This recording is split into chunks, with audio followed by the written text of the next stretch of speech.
বেগম খালেদা জিয়ার ছেলে, জিয়ার সন্তান, প্রধানমন্ত্রী, শহীদ প্রধানমন্ত্রী জিয়ার সন্তান, তার উপর আস্থা রাখতে চাই। ওনার গায়ে ওনাদের রক্ত, উনি অবশ্যই আমাদের সাথে বেইমানি করবেন না। বিচারহীনতার রাজনীতি বা বিচারহীনতাহীন যে রাষ্ট্র কোনো দিনেই সামনে এগোতে পারবে না, ফ্যাসিস্ট মুক্ত রাখতে পারবে না। আমরা নতুন নব্য ফ্যাসিস্ট হতে দেখছি। সেই জন্য ওরা সাহস করে এখন সব কিছু মিথ্যা প্রমাণ করার চেষ্টা করছে, কিন্তু মিথ্যা প্রমাণ করতে পারবে না, যদিও পারবে না, কিন্তু ওরা চেষ্টা করছে। আমাদের কালচারাল অ্যাক্টিভিস্ট যারা তারা বিভিন্নভাবে ভয়ানকভাবে চেষ্টা করছে কিভাবে জুলাইকে অসম্মান করা যায়। আমরা অবশ্যই এই অসম্মানের জবাব দিব ইনশাল্লাহ। তারপর আমরা দেখলাম হবিগঞ্জে আমাদের এক দফার নায়ক সহ যেই এনসিপি নেতা নেতৃবৃন্দ ছিল তাদেরকে উপর হামলা করা হয়, জুলাই যোদ্ধার চোখ উপড়ে ফেলা হয়। এটা কেন হয়েছে? আমরা কি ধারণ করতে পারছি না জুলাইকে? আমরা কেন এই জুলাই যোদ্ধার চোখ এখনো উপড়ে ফেলানোর মতো ঘটনা দেখছি? কারণ আমরা বিচারের মুখোমুখি হই নাই। আমরা দেখতে পাচ্ছি আমাদের যেই কমিশনগুলো, সেই কমিশনগুলো বাতিল করে দেওয়া হচ্ছে। পুলিশ কমিশন, দুদকের চেয়ারম্যানকে অপসারণ, মানব অধিকার কমিশন সব বাতিল করে দেওয়া হচ্ছে। কেন? ওনারা বিচার বিশ্লেষণ করবেন। বিচার বিশ্লেষণ তো ওনারা রেখেই করতে পারতেন, ওনারা বাতিল করে কেন করবেন? যেই পুলিশ গুম করবে সেই পুলিশে আবার তদন্ত করবে, এটা কিভাবে সম্ভব? তো আমরা আসলে ফ্যাসিস্টের দিকেই যাচ্ছে কি না সেটা আমাদেরকে চিন্তা করতে হবে। এরপর আমরা যে 70% রায়ের যে গণরায় সেটাকে আমরা উপেক্ষা করতে দেখছি। আমরা দেখছি যে গণহত্যা, আমরা যে জুলাই সনদ বাস্তবায়ন হওয়ার কথা সেখানে এটা প্রতিনিয়ত বলা হচ্ছে অক্ষরে অক্ষরে পালন করা হবে, অক্ষরে অক্ষরে পালন করা হবে, কিন্তু আজকে 5 মাস হয়ে গেল অক্ষরে অক্ষরে পালন হচ্ছে। কিন্তু আমি আশা রাখতে চাই যদি পালন না, জুলাই সনদ যদি বাস্তবায়ন না হয় তাহলে আমাদের কি হবে? আমাদের এই রক্ত, আমাদের এই পঙ্গুত্ব বরণকারী যে বাচ্চারা, আমাদের এই যে হাত নাই পা নাই যে বাচ্চারা, তাদের কি হবে? সব কিছু বিধা হয়ে যাবে। কিন্তু আমি আশা রাখতে চাই, আমি বেগম খালেদা জিয়ার ছেলে, জিয়ার সন্তান, শহীদ প্রধানমন্ত্রী জিয়ার সন্তান, তার উপর আস্থা রাখতে চাই। ওনার গায়ে ওনাদের রক্ত, উনি অবশ্যই আমাদের সাথে বেইমানি করবেন না। আমি 5ই আগস্ট যখন বাসা থেকে বের হই, আমার ছোট্ট জাবির তখন ওর বড় ভাইয়ের লেখা উই ওয়ান্ট জাস্টিস, এবং সাথে ছিল ওর কণ্ঠে শেখ মুজিব কোন ঘোড়ার ডিম, জাতির পিতা ইব্রাহিম। আমরা সেদিন আমাদের মায়েরা, আমরা পুরো ফ্যামিলি সেদিন বের হয়েছিলাম অন্যায়ের প্রতিবাদ করতে।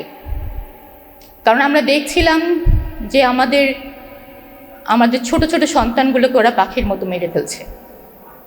আমাদের সন্তান, আমাদের পুলিশরা, আমাদের দেশের পুলিশরা মেরে ফেলছে, যেটা আমরা মায়েরা নিতে পারছিলাম না। তো সেই প্রতিবাদে আমরা বের হয়েছিলাম, আমরা সাধারণ মানুষ, আমার পুরো ফ্যামিলি, সাথে আমার জাবির। যখন আমরা বের হলাম লং মার্চে সকালের দিকে, ওখানে যখন বের হই পুরো রাস্তাটা আপনার জনাকীর্ণ ছিল, 1 ফুটা জায়গাও ছিল না, যে এত মানুষ ছিল। দেখে মনে হচ্ছিল যে মানুষ যেন তার স্বাধীনতার আশায় রাস্তায় বের হয়েছিল। তারপর যখন 2টার দিকে এই লং মার্চ থাকলো না, তখন বিজয় মিছিলে পরিণত হলো। আমরা দেখলাম যে ওইখানে বিজয় মিছিল মানে পুরো বাংলাদেশের মানুষ তখন রাস্তায় নামা। তখন তাদের মধ্যে সেই আকাঙ্ক্ষা যে আমরা স্বাধীন হয়েছি। আমরা যখন স্বাধীনতার সেই স্বাদ নিচ্ছিলাম, সেই মুহূর্তে আমি দেখছিলাম যে এত মানুষ, ওরা কিসের জন্য তখন রাস্তায়। আমি তখন ওর বাবাকে ফোন দেই, যে জাবিরের বাবাকে বলছিলাম দেখে যাও, আমরা তো ৭১ দেখিনি, আমরা ২৪ দেখছি। এত মানুষ যারা স্বাধীনতার এই স্বাদ নিতে এসছে, তুমি প্রজন্ম টু প্রজন্ম চলে যাবে, এই দৃশ্য দেখবা না। তখন জাবিরের বাবা আমাদের সাথে জয়েন হয় এবং আমরা জাবির সহ ওরা সব ভাইরা তখন এই বিজয় দিবস উদযাপন করে, বিজয়ের আনন্দ উদযাপন করে। ঠিক 4:30টার দিকে ওরা আমার ছেলেকে, যখন গোলাগুলির আওয়াজ শুরু হয়, আমরা তখন দ্রুত বাসার দিকে যেতে থাকি। সেই মুহূর্তে ওরা আমার ছেলেকে গুলিবিদ্ধ করে এবং কুয়েত মেডিকেলে নিয়ে যাওয়ার পর রক্তক্ষরণে ও শাহাদাত বরণ করে। আজকে আমার কথা হলো, আমরা কি উই ওয়ান্ট জাস্টিস লেখা যেই আমার ছেলে যে প্লে কার্ড নিয়ে ঘুরছিল, ও কি সেই জাস্টিস পেয়েছে? ও জাস্টিস পায় নাই। আমি প্রথম আলোর পত্রিকায় দেখতে পেলাম ওরা তথাকথিত আয়নাঘর বলে সম্বোধন করছে। কেন? ওরা কি আমাদের জীবন্ত কিংবদন্তি তুলির ভাই বা আরমান ভাইকে দেখতে পাচ্ছে না? ওরা কি মায়ের কষ্টগুলো অনুধাবন করে না? তাহলে কেন আয়নাঘরকে তথাকথিত বলবে? কারণ আমরা সেই বিচারের সম্মুখীন হই নাই। আমাদের দেশে কোনো বিচার ঠিকভাবে হয় না। শাপলা চত্বরের বিচার, বিডিআর হত্যার বিচার, গুম খুন 24-এর বিচার কোনোটাই আমরা পাইনি। একটু আগে যে বোনটা বলে গেল রামিসার হত্যার বিচার, যেখানে বলা হয়েছিল 1 সপ্তাহের মধ্যে বিচার হবে, কিন্তু বিচার হয়নি। আশা রাখছি জুলাইয়ের সনদ অতি শীঘ্রই বাস্তবায়ন করবেন এবং আমাদেরকে একটি নতুন বাংলাদেশ, একটি সমৃদ্ধ বাংলাদেশ উপহার দেবেন। আসসালামু আলাইকুম। সবচেয়ে কষ্টদায়ক ব্যাপার হলো যে আজকে জুলাই অভ্যুত্থানের 2 বছর হতে চলল, কিন্তু এখন পর্যন্ত আমাদের চিকিৎসা নিশ্চয়তা করছে না সরকার। সবচেয়ে কষ্টদায়ক, গভর্নমেন্ট মানে সরাসরি হসপিটালে তারা টেকনিক্যালি না করে দিছে যেন আমাদের চিকিৎসা না দেওয়া হয়। যে কোনো হসপিটালে গেলে আমাদের চিকিৎসা দেওয়া হয় না। আর গভর্নমেন্ট এখানে সবারই কাছে বলে বেড়াচ্ছে যে আমাদের আসলে ফ্রি চিকিৎসা দেওয়া হচ্ছে, আমাদের ভালো টেক কেয়ার করা হচ্ছে, কিন্তু আমাদের ন্যূনতম যতটুকু চিকিৎসা দরকার এই চিকিৎসাটুকু গভর্নমেন্ট দিচ্ছে না। আর সবচেয়ে আরও একটা কষ্টদায়ক, আমরা যারা অঙ্গানী হয়েছি, যারা পা হারিয়েছি, হাত হারিয়েছি, আমাদের সবথেকে এখন সম্বল হলো আর্টিফিশিয়াল পা, যেটা কৃত্রিম লিম্ব।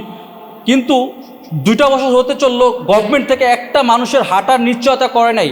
আমাদের হাঁটার নিশ্চয়তা করেছিল একটা প্রাইভেট প্রতিষ্ঠান ব্র্যাক, তারা আমাদেরকে 2টা বছর সার্ভিস দিছে। তো এই জুনে আমাদের সাথে তাদের মানে সার্ভিস শেষ হয়ে যায়। তারা আমাদের বলে দিছে যে তোমাদের যদি পায়ে কোনো প্রবলেম হয় আমরা নেক্সট টাইম সার্ভিস দিতে পারবো না, তোমরা তোমাদের ব্যবস্থা করে নাও।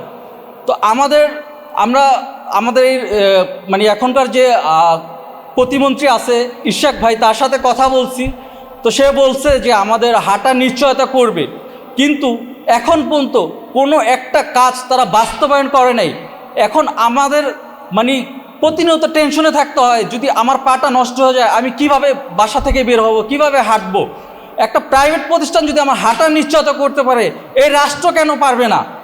এই রাষ্ট্রের তো দায়িত্ব যারা পা হারাইছে তাদেরকে হাঁটার নিশ্চয়তা করা, এটা তো রাষ্ট্রের নৈতিকত দায়িত্ব।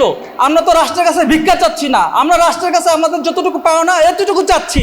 আমাদের ন্যূনতম চিকিৎসা কেন রাষ্ট্র দিচ্ছে না? তারা বলতেছে যে আমাদের চিকিৎসা দেওয়া হচ্ছে, কিন্তু ন্যূনতম চিকিৎসা তারা দিচ্ছে না। ডাইরেক্ট হসপিটাল থেকে বলতেছে, হসপিটালের পরিচালক ডাকতে বলে যে তোমাদের চিকিৎসা অফ, এটা তোমাদের গ্রুপে বলে দিবা। আমি বলতেছি কেন এটা আমরা কেন বলবো? আপনারা তো ওইখানে লিখে রাখছেন যে বৈষম্য বিরোধী ছাত্র আন্দোলনে যাদের আহত হয়েছে তাদের ওইখানে চিকিৎসা দেওয়া হয়। বলতেছে আমরা টেকনিক্যালি এটা করতে পারবো না, তোমরা বিভিন্ন গ্রুপের সাথে অ্যাক্টিভ আসছো, তোমরা ওইখানে বলে দাও যে আমরা তোমাদের চিকিৎসা দিতে পারবো না। আমি কই দেখেন এটা তো আমাদের দায়িত্ব না, আমরা চিকিৎসা নিতে আসছি, চিকিৎসা দিবেন না দিলে নাই, কিন্তু সেটা আমরা কেন আরেকজনকে বলবো যে আপনারা চিকিৎসা দিবেন না? সেটা আপনারা ঘোষিত দেন। কিন্তু তারা বলতেছে যে আমরা এটা পারবো না, তারা আমাদের চিকিৎসা দিচ্ছে না। আর সব থেকে বড় কথা হলো আমাদের পুনর্বাসন নিয়ে আজকে 2টা বছর হতে চললো, যারা এখনও অসুস্থ চিকিৎসাধীন আছে, চিকিৎসা নিচ্ছে, কিন্তু অনেক যারা সুস্থ হয়েছে, যারা আসলে কাজে ফিরতে চায়, কর্ম করে খেতে চায়। সরকার পুনর্বাসনের একটা মানুষকে এখন পর্যন্ত পুনর্বাসন করে নাই, কিন্তু আমরা আহতর পাশে দাঁড়িয়েছি। আমরা আহতদের জন্য গেছে বছর 50টি অটোরিক্সা আহতদের মাঝে বিতরণ করছি। তারা সেই অটোরিক্সা ভাড়া দিয়ে হোক আর ওটা নিজে কর্ম করে হোক নিজের সংসার চালাতে পারছে, কিন্তু গভর্নমেন্ট একটা মানুষকে এখন পর্যন্ত পুনর্বাসনের কোনো চিন্তা করে নাই, কেউ একটা মানুষকে পুনর্বাসন করেও নাই। তারা যে কি করবে তারা নিজেরাও জানে না। আমাদের প্রতিনিয়ত অপদস্থ করতেছে। আমাদের সর্বোচ্চ বলতেছে জুলাই যোদ্ধা, দেশের কৃতি সন্তান, কিন্তু কৃতি সন্তানরা ন্যূনতম চিকিৎসা পাচ্ছে না, তাদের ন্যূনতম সম্মান পাচ্ছে না, তারা ন্যূনতম কি বলবো, তাদের এখন পর্যন্ত গভর্নমেন্ট একটা মানুষের পাশে দাঁড়ায় নেই। আমরা আসলে আমাদের সবথেকে বড় টেনশন, আমরা যদি যাদের চিকিৎসা দরকার চিকিৎসা না পাই, আমরা কি ধুকে ধুকে মারা যাব? আমরা সরকারের কাছে অবিলম্বে আমাদের চিকিৎসাটা বাস্তবায়ন করা হোক। আমরা যারা পা হারিয়েছি তাদেরকে কৃত্রিম লিম্ফের ব্যবস্থা করা হোক। সব থেকে একটা ভালো একটা লিম্ফ যেন আমরা সারা জীবন হেঁটে হাঁটতে পারি এবং কি আমরা মূলধারায় ফিরতে পারি। আমরা আসলে বোঝা হয়ে থাকতে চাই না, আমরা সবার সাথে মূলধারায় চলতে চাই। আমাদের পাশে সরকার দাঁড়াক, এটাই সরকারের কাছে আমাদের শেষ আকুল আবেদন। সবাইকে ধন্যবাদ। আসসালামু আলাইকুম।